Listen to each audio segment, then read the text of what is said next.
Hi everyone, welcome back to the garden. Yes, we're now very much at that time of year where spring, it just feels round the corner. The robin up there singing its heart out up the tree. Beautiful blue sky, or moments of it at least. Motorbikers exploring the roads from a distance. Honestly, spring feels tantalisingly close. But I'm very aware that there will be reminders that we're very much at the back end of winter. We're still going to have frost, rain, miserable days. I know I'm still getting over man flu, so I might sound a little bit different, but I'm on medication now, so apologies if this video is either less or more enthusiastic than usual. In today's video, I'm talking about 5 simple tips on how you can improve your garden this year. Whether you're looking to plant a brand new tropical style garden this spring, or simply add some more exotic planting to your existing garden. These are tips, they're not hacks, shortcuts, anything like that, more just common sense advice that I should have listened to at the start, mistakes that I've made before, and mistakes that I'll more than likely make again. But I hope that sharing it with you helps save you some money, heartache, time and effort. So let's get started with the first one. Colourful, winter structure, evergreen. These are all phrases and words which you hear people like me use all the time when talking about this ideal garden which looks great 365 days a year. But unfortunately, as you'll probably know if you see a lot of my videos, a lot of my garden currently looks like this. The tree fern fronds are all completely crisped and browned. There's nothing evergreen about them, certainly not this year at least. We've had around -5, -6 degrees, which is definitely enough to completely frazzle the fronds. The plants themselves will be okay, but they definitely don't look the part at this time of year, do they? In a mild winter, they're beautiful, lush and green, but as I found out, pretty much every other winter here tends to get to around -5, -6 degrees.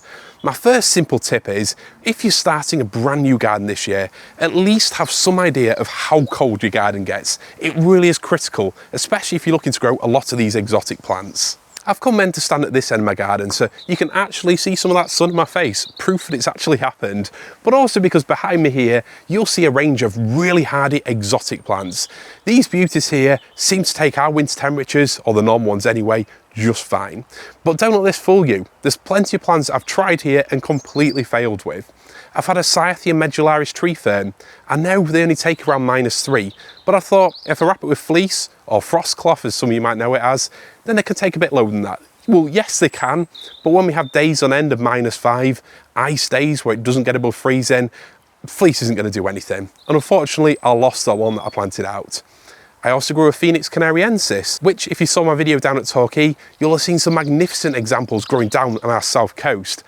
However, we are not on the south coast, I'm up in North Lincolnshire. And what I found is Phoenix canariensis, up here, they tend to only thrive really in sheltered inner city locations, Yorkshire Chris's bizarrely mild front garden, or really special microclimates. My garden is none of those, and unfortunately I lost my plant a couple of years ago after the December 2022 cold spell. I've also grown Butea. There is one tucked in at the back there which is doing okay, but I've lost a few smaller plants. Those apparently can take -9, -10, but when they're small and we have real prolonged cold, it's still enough to damage and potentially kill them. So what am I trying to say? Well, for me here, as it is probably for yourself, exotic gardening is definitely a game of trial and error. It's certainly an adventure of experimentation, trying new plants out, maybe having a go with things. Yes, it's always nice to be optimistic. It's nice to push the boundaries, grow on the edge, etc, etc. But if you start a new garden, particularly with a very tight budget when it comes to larger plants, specimen plants, certainly if you're going to buy a large feather palm or something more unusual, at least have in mind how cold your garden gets. So yes, I don't want to completely kill the spirit of trying the unusual, growing the unlikely. That's what it's all about. But if you are going to plant some real structural plants in your garden that you want to survive or want to look evergreen, then it's important to know if those plants have a good chance of doing that every single year. Like I said here, I've lost a few plants on the journey, and then I get some winters where the tree ferns don't look as good, but I've accepted that now, that's part of things. If you start a new garden though, particularly a smaller garden, or you're saving up some new specimen plants this spring, at least do your research, find out what the plants can take and what temperatures they're likely to experience in your garden, and it'll save you a lot of money and heartache in the long run. My next quick tip then is something that you will have heard before, but it's really worth stressing, particularly as we're getting towards spring and that dangerous plant buying season. It's all about instant impact when it's not the right option. Well, I can stand here and spout off all day long about how most of the pleasure and beauty in gardening is about nurturing small seedlings. It's about transforming, seeing plants develop year after year. Those saplings develop into mighty trees. That's where so much of the satisfaction, the joy and the beauty in your garden really comes from. I can say that, but I'm stood here with a giant palm over there, an olive tree behind it, and plenty of plants over here, which I definitely didn't buy at that size. However, if you're sat in a tropical style garden, there's lots of plants which I definitely wish I'd bought smaller. For example, I think really here we're talking about the hardy ones. Bamboo is definitely a good one, but also Trachycarpus. Now, at our old house, and you will have heard this mentioned before, I had quite a few large potted Trachycarpus. Their trunks are around 1 metre, 1200, 4 feet tall, somewhere around there. I planted them in the ground here. They took a lot of effort to move, as you can imagine, and they haven't really grown that much in the scheme of things.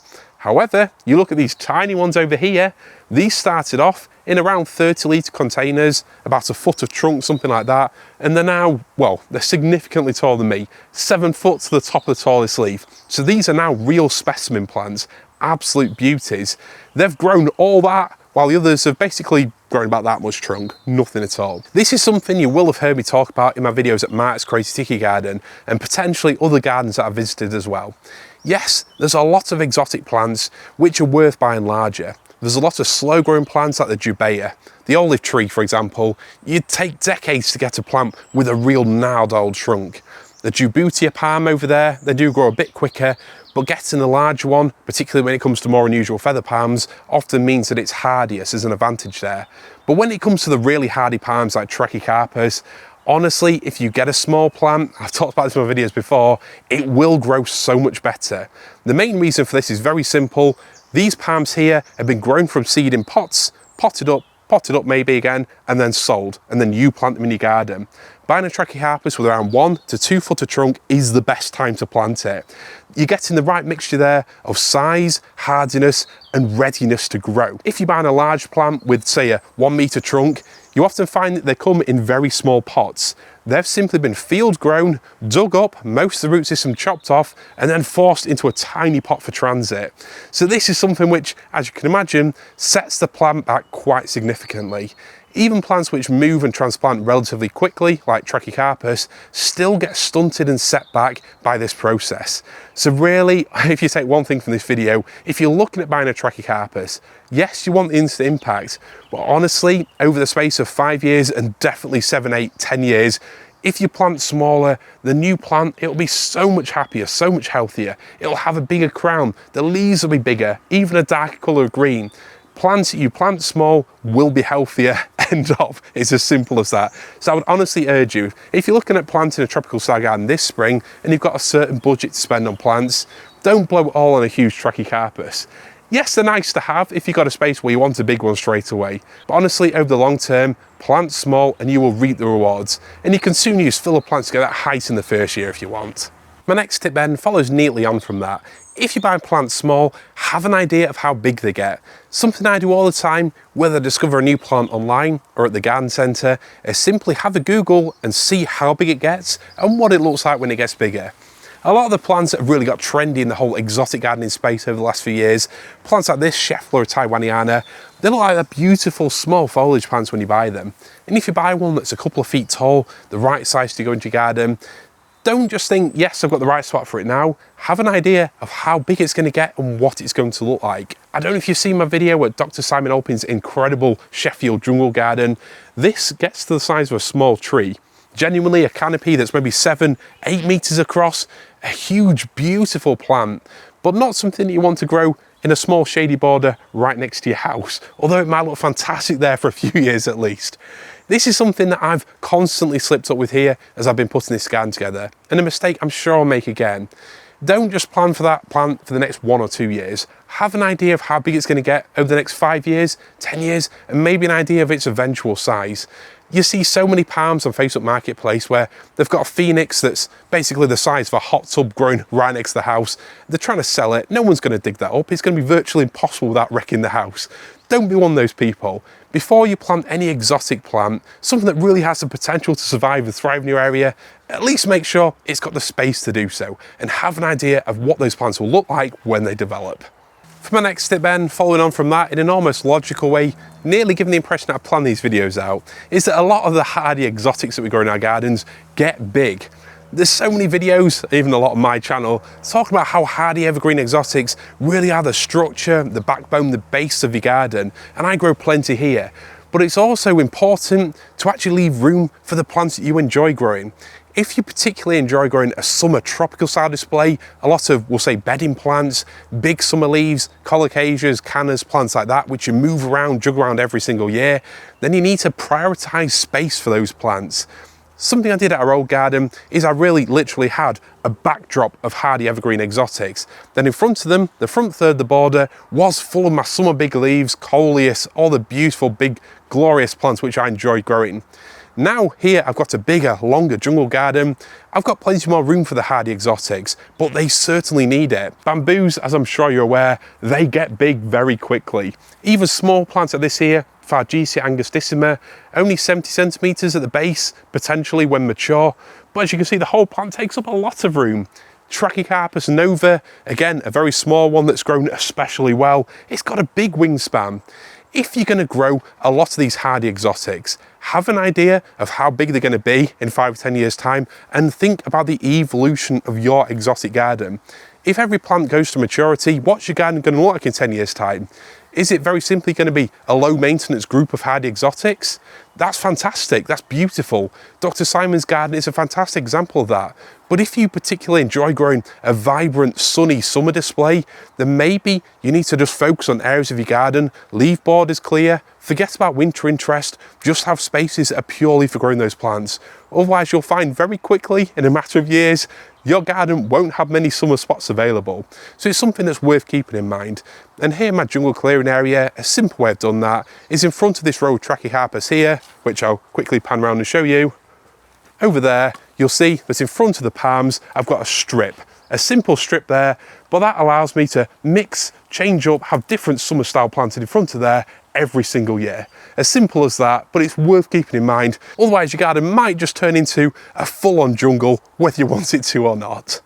For my last tip then, it's the one that I'm least likely to listen to myself. Something that is well worth breaking now and again, but also something it's important to have an awareness of.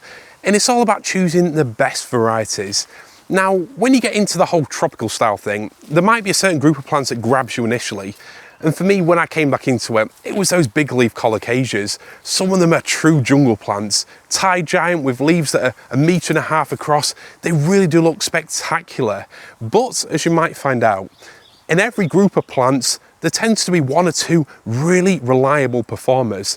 And as much as we want to chase the biggest, the best, the brightest, the most colourful, the most unusual, often you can have a more impressive garden, a better plant, less overwintering worries, less hassle full stop, by going with a more reliable variety. For example, with the colocasias, I've tried countless different colourful forms and most of them need bringing inside for winter. And even then, overwintering them, it's not a definite, it's certainly a bit of a gamble. Whereas sticking with your pink china and the other one that begins with a G, which I'll pretend not to be able to say, those are so incredibly hardy, very reliable, very tough performers. I've only ever lost them here in the shady, damp parts of my garden. And have a look at Yorkshire Chris's videos to see how incredibly well pink china grows for him. It's the same when it comes to palms. It's fantastic that there's so many places now that have got a wide range of palms, plenty that I don't even grow here. But just have a look through different YouTube videos, speak to people who grow a lot of these plants in this country, join the Facebook groups and find out which ones are actually worth growing. Sometimes we can be so focused on growing the unusual, the exotic, these amazing plants, we don't actually think, will it grow well for me? A lot of the palms which technically might be hardy, a lot of the American sorts I'm thinking here, we simply don't have a summer heat for them to really grow and perform. They just end up sitting there, gradually pushing out maybe 1 leaf a year. So I'd definitely say, whether it comes to more tender summer plants which you need to get through winter, or plants which you want to reliably grow and perform in your garden all the way through the year, it's worth focusing on the varieties that actually do perform best here in this country. Watch videos, not just myself, but those videos on here by other people really pushing the boundaries of what we can grow in this country. And also join the Facebook groups.